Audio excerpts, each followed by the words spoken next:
All right, folks, welcome back to the Be the Bright podcast presented by Rid Supply. My name is Matt Hawkins. This is Jordan Spoon with our Arsenal group, our ambassador program, and we're back with our special guest, Ian Boswell. Ian is a American cycling legend. I'm going to just throw it out there. You've got to be one of the few Americans that's competed in all three tours, right? I mean, that's not a big list.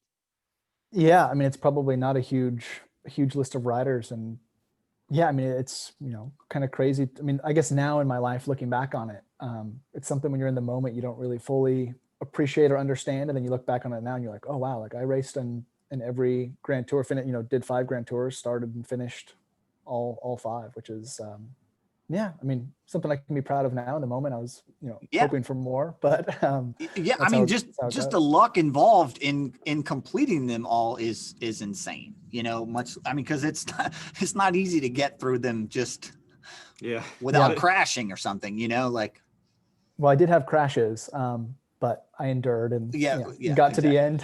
Exactly. Well, one of the things that I think your career with the world tour level, I'm not sure many people have ridden with as many legends as you got the chance to ride with. It's actually kind of ridiculous. And I say that because you went to Sky in 2013 with Joe, I believe, right? With Joe Dombrowski. Mm-hmm. Yep. And that was a crazy year because they just won the tour and the Olympics with Wiggins, and Froome was kind of ascending, and you guys show up the next year. That had to have been nuts. Yeah, I mean, Joe and I showed up to like a team that was like signing for the Yankees, and we were like, what? I mean, I guess we had both had a good year in 2012, so I feel like we both had kind of earned our spot, and Team Sky pretty heavily recruited both Joe and I. I had actually signed a stagiaire, like a trainee with Argos Shimano. So they were which is now Sunweb. So they were hoping that I was going to sign there, and I, had that option. But I, once Sky came knocking on the door, I was like, well, this is like an opportunity of a lifetime. I would think that would be hard to turn. All right, down. so I'm gonna read a list real quick, and I'm gonna mess some of the pronunciations up, but this is who you're riding with. If people don't know, Froome, Thomas, Port, Stannard, Rowe, Kwiatkowski, Nick Roche, Hinio, Wout Pools, Mikel Landa, Viviani, Lopez, and Zwifty and Nieve. Okay, these are just people on your team. This is not like people you happen to be riding with. that had to have been like a little intimidating to, you know what I mean? Like, I mean, I guess, at the time, I think the first year it was intimidating. And there's actually a chapter in Chris Froome's book. I forget what the title of his book is, but where we had to go on a training ride. Both Joe and I lived in Nice. He and Richie were in Monaco. Yeah. And we went on a training ride with the two of them, like all these new roads we'd never ridden. And like, they just like, kicked us to the ground. Like every time there was a tight turn and a climb, they just gunned it. And they really tried to like put us in our place, all right, we're going to show these, these kind of young, there's a lot of hype around both Joe and I. We'd had good U23 seasons, kind of the first, young Americans to join the team. Danny Pate was there as well, but he was, he's a veteran. So right.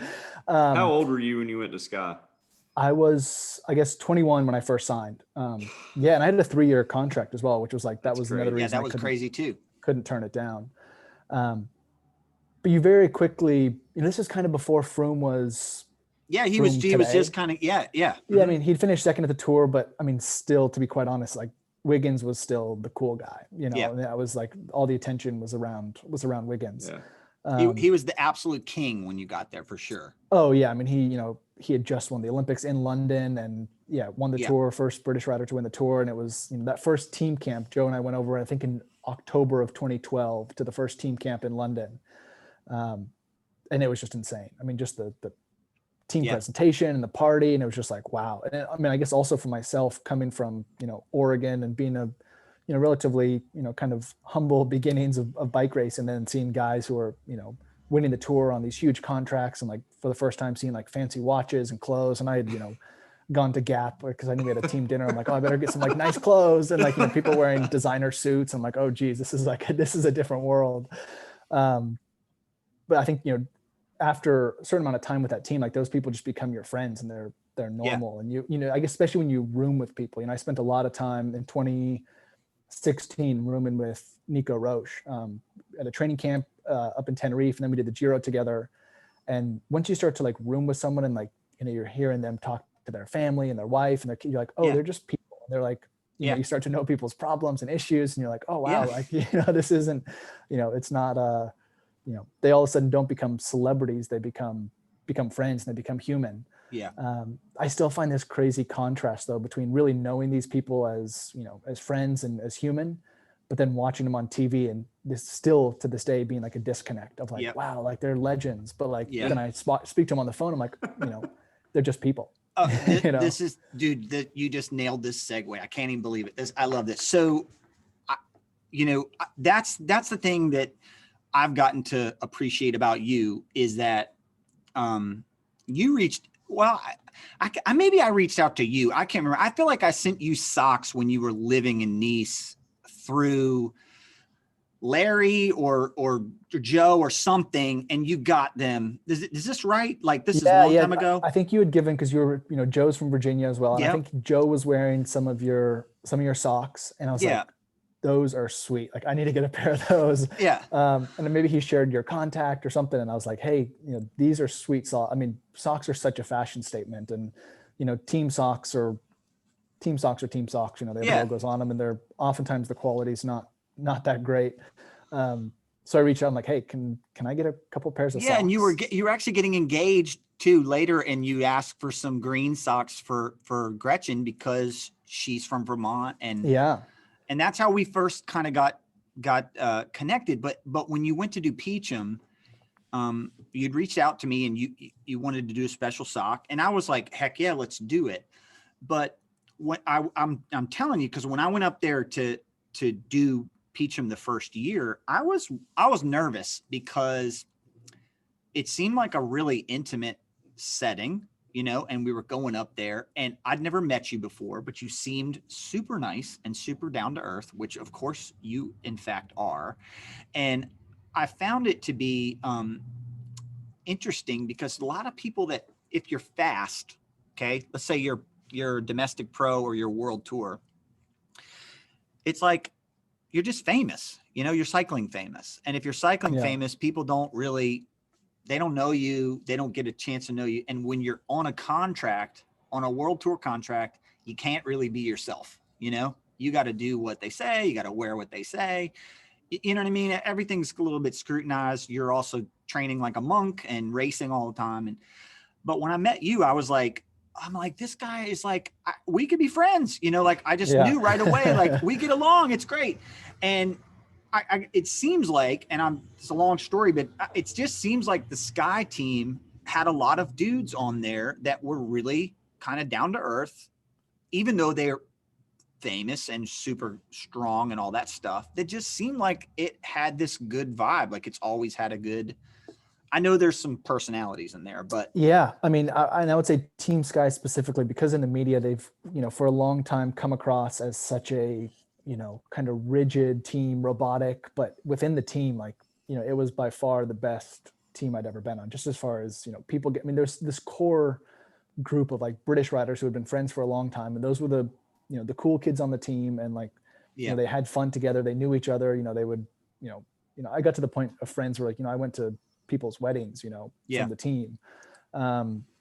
And so you're friends off the bike, you're working so much together and spending so much time together. And you do see contrast between some athletes where, they're different in person, one-on-one than they are to the media. And Froome's a great example of that. I, got to know Froome really well, and can come across in the media as like kind of bland and scripted, like you said, kind of this world tour persona. Yeah. But I'll tell you what, like off the bike, like he is the coolest guy. I mean, I did a trip in maybe at the beginning of 2016.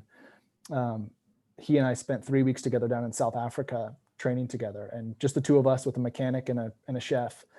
And he is like, yeah, if he was just like that person all the time, like he would be, he would be the Peter Sagan. Like we were, we had this crappy rental van and we were like taking it 4-wheeling and he was catching scorpions and like jumping off waterfalls. I'm like, Froome, you're so cool. Like, and he's so just, I mean, he has a very unique upbringing, growing up in Kenya. And his crank came loose and we were on this ride. And, if you know Shimano, there's that little lock bolt on the crankset on the non-drive side. Yeah. And, his crank came loose. So we, didn't have the tool, the piece, had fallen out, but we found it and he like picked up this rock and like tightened it with the rock. I'm like, oh, that's pretty like intuitive. And then once we had tightened the crank, I'm like, cool, let's go. He's like, where's that rock? I'm like, oh, I left it on the road. He's like, oh no, I need that. I don't have that tool at home. I'm going to save that. That's going to be my tool. I'm like, man, you have like enough money to buy this tool costs like 10 cents. I'm sure the team has a box of them. But just to see that side, but to see that side of someone at that level is like, you really realize like he's just a human, and he just happens to be a phenomenal cyclist as well. Yeah, and they like romanticize people's ability, I think, sometimes. And one thing I always wanted to ask was the guys that are on the front of a world tour stage race that are the beasts on the team, like the standards of the world, who are just like, they don't get the airtime, but can you frame in some common language what the difference is between that type of rider and just the guy who we all know is strong locally? Like what is the difference? Like, yeah, I mean, I guess there's just a huge difference. That's one of the unique things now with cycling is that power meter, people can see what other riders are doing. So you can see a power fall from the tour and you think, oh, well, I can do that many watts for 20 minutes. But racing is so much different. And you see these guys who are, Tim de Klerk on Deceuninck Quickstep, who spent, countless hours on the front of the tour this year. They're just machines. And it's just that it's such a grind. I spent, plenty of time riding the front at this, stupid, annoying pace where it's not necessarily hard, but it's not easy. It's just like, you're just grinding. Yeah. And I think it's just it's the repeatability of like, I guess it's like driving a nice car. Like, if you're on like, I have an 08 Tacoma and like, if I'm on the highway, it's only 4-cylinder and I hit this big, uphill on the highway, like, I'm like, come on, like I'm on the gas all the way up to the top. And I'm like, oh, damn, I have to go down to 4th gear. You're describing my climbing ability right now. That's my climbing ability. Yeah. But those big diesel engines on the front of the peloton, those are the people that, they're in, 5th gear up these, not the climbs, but just these little rollers. And they just, as they get closer to the top, they're accelerating and the speed picks up, like the minute it crests, like they're already back on the pedals. And that's one of the biggest things I noticed, racing the world tour, then coming back to the US and going on group rides or, little local races, is that, these big engines are just constantly accelerating. It's like, you don't, and if you're riding the front, you don't coast. If it's alpine descent, you do, but if you're pulling the peloton away, it's not just pressure on the climb. It's, continually accelerating on the downhill as well. It's like the minute you get to the top, it's like you're picking up speed again. Yeah. And, so many people who just go out and casually ride, it's like, cool, downhill, I'm going to just freewheel, and rather than trying to, go faster than you're going. And that's the biggest difference. So quick real world story. I was at Peacham last year or 2019. And in the beginning of the ride, we had a photographer, and I think it was Ansel, who's like in the back of a vehicle. And you were on the front, and there was it's not a race by any means, but I took off and attacked just for the camera shots, because I got to get my promos in there. And shortly after that, and I got a big gap. I mean, I'm not gonna lie, I had a big gap, but I blew a bunch of matches. And then we kind of had a group that separated a little bit. And I remember you were in that group, and we maybe had 20 people or something, but people started talking to you because, of course, you're hosting the ride, and you were chatting. And then the main group that was off the front, we kind of left you, and I honestly didn't think we would see you again. I thought you were just chatting and hanging out. Well, and I don't know the name of the hill. I'm sure you'll remember it, but 5 miles later, there is this massive climb, and then the descent is long and straight and gravel. Yep. Do you know what I'm talking about? Yep, up Garland Hill. Oh my! And Yeah. out of nowhere, and we're all going full gas. I mean, everybody's kind of starting to race, you know, in this front little group. Here comes Ian behind us, blows up the hill. I mean, I can't even say what he was doing, but I know the watts started with a 5 or higher because he was just, it was insane. And I was like, oh, okay. So this is what's like. And he goes over the edge of that. This was, I think you were on your Grail too, that you'd just gotten. You'd like barely ridden this bike, and you take off down the hill, and it was the sketchiest descent that I've done in a long time. It was big gravel, and we were going 45 or 50 miles an hour. Like it was absolutely out of control. And that's when I was like, oh, okay, that's some world tour stuff right there. I see what that is in first hand, you know? Yeah. Yeah. So, I mean, that's it. It's just like that. You just get used to that speed, you know, it's like, and it's almost sometimes now if, you know, I'm riding with people, and it's like, I still have this internal speedometer. I'm like, oh man, like we're going too slow. And it's like, sometimes I have to like, okay, Ian, calm down. Like we're not racing. Like, you know, you have this expectation of like, oh, I want to try to average, you know, 20 miles an hour or whatever it is. But you're not in control, right? Like in those cases, does the fear thing go away of, because, you know, you couldn't have stopped either if we were going down that hill or something went wrong. It's not like it's a skill set. It's kind of like, hey man, you know, I'm sending it. Is that something you learn too? Yeah, well, I think you get to a point where you're like, oh, well, I've gone faster, or I've been in a worse situation before. Like this isn't as bad as that one time. So it just kind of comes with experience, you know. It's like the more you do something, the more normal it becomes. The more like you just feel. Maybe I feel like I'm in control in that situation.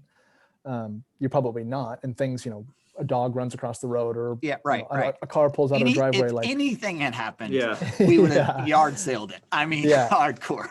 Yeah, you're hosed. But I mean, I guess you see riders in the peloton all the time, you know, in the Tour de France with, you know, Sagan and those guys bumping shoulders like that. Yeah. They're so comfortable on their bike that for sure, you know, they don't feel in danger in that moment, even though most people in that situation would, you know, just give up and, you know, fall and crash because they're just like, this is, someone's touching me while I'm on my bike.